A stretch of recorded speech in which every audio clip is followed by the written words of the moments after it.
Geddy Lee would say, watch the pendulum swing. 1, 2, 3, 4.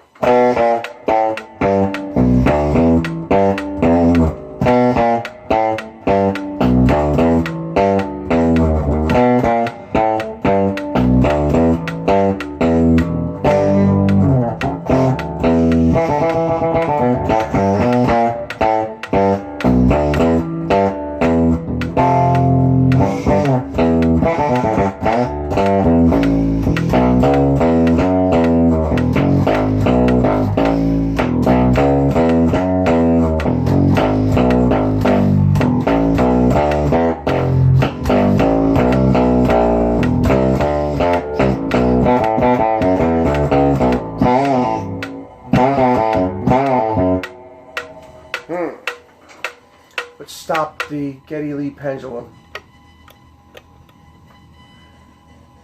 Okay. My 69 Gibson eb-3. This is my vehicle, the platform. This is the base for me that I'm going to say who put me into the musicianship, into the style and the sound. The definition of, it's like a definition of me. I mean, we all know I'm heavily into Jack Bruce, and you can see behind me I got an arsenal of Gibson basses back there. You see, but nevertheless, essentially an actively passive bass, right? Because it's actively passive for the fact is that you got a lot of different tones over here by moving this switch and playing with these knobs. You know, I mean, there's a lot of stuff going on. The infamous baritone. So quickly, position 1, mudbucker, the tone rolled all the way off. By the way,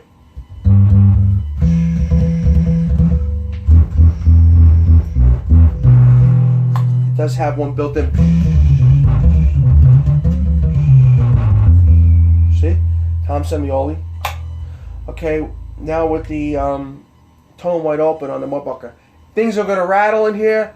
It's not bad sounding equipment, not a bad sounding bass, it's just that the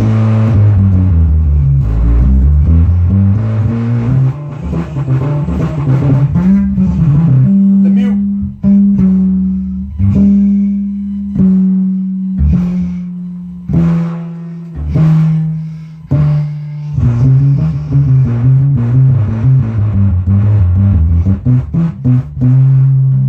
That's with the mute.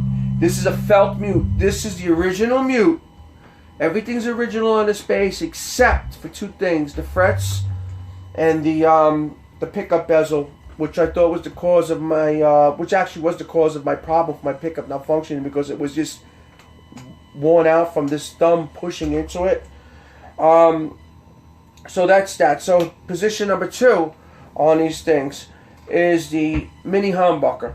All right. Tone wide open.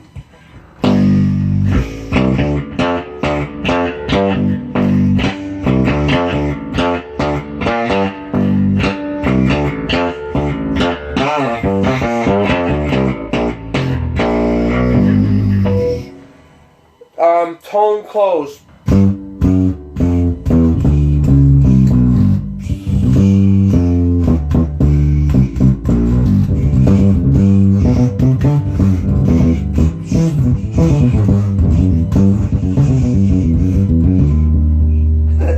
Pretty cool sounding, right? With the mute.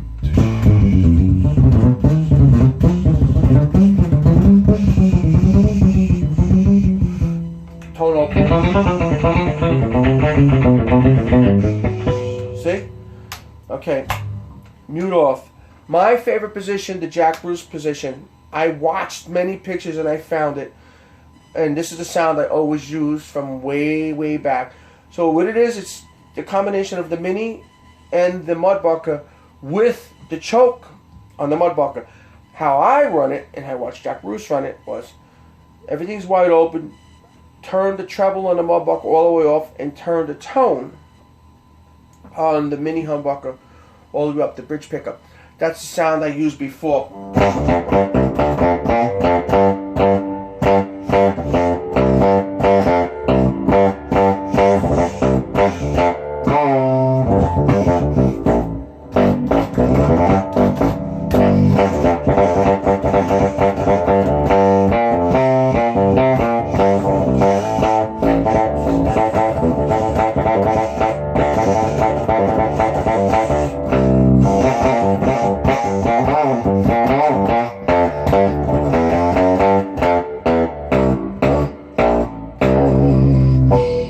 I'm not even going to destroy that with the mute.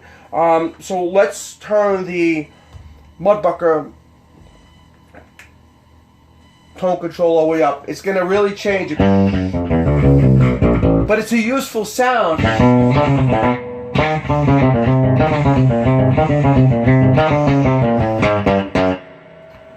Mute.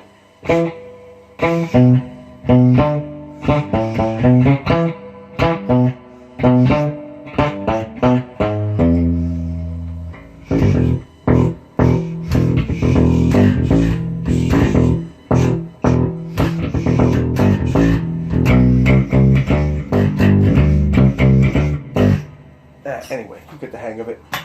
Now, the most scariest sound on this bass. The Mudbucker with the choke. I find this a very useful sound. I've used it in many recordings. Doubling bass lines, doubling guitar players lines as well. So this is with the tone off.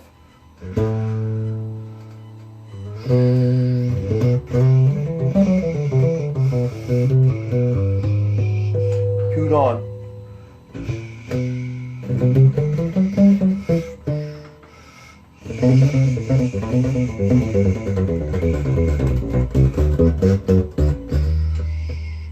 Okay, the tone wide open. Familiar sound? What's it sound like? It sounds like a toaster pickup and a Rickenbacker.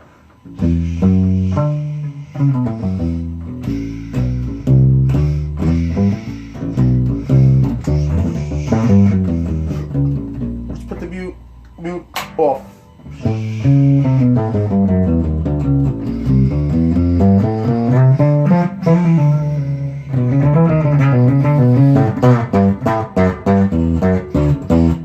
Let me explain something here. If you hear this bass, it's very, very well balanced. It's very rounded off. It's mellowed out, but in a good way. But engineers even said that it's one of the most fabulous eb-3s that they've ever recorded. It's just a well-balanced instrument. One major thing done here. Oh, by the way, there's no headstock brakes. It's totally original. Look at that, girl. Frets. I burned these frets out many times. They were literally burned out. I mean, pretty bad. So I brought it over to Swedish Sounds Music, and Joe Guidis says, "Charlie, there's no more room." I says, "All right, let's refret it." The frets are original style nickel silver frets. I have to say, this is the best this bass has ever played. As far as the tone, as far as the balance, there's no dead spots, there's no nothing on it, and the fingerboard didn't have to get shaped. You don't even feel. I don't even feel like there's frets on it. They did some job, but there it is. My '69 Gibson eb-3. I had it since 1977. Okay, so, and I don't know if you could really see it or not, but this is not refinished. This is its original luster.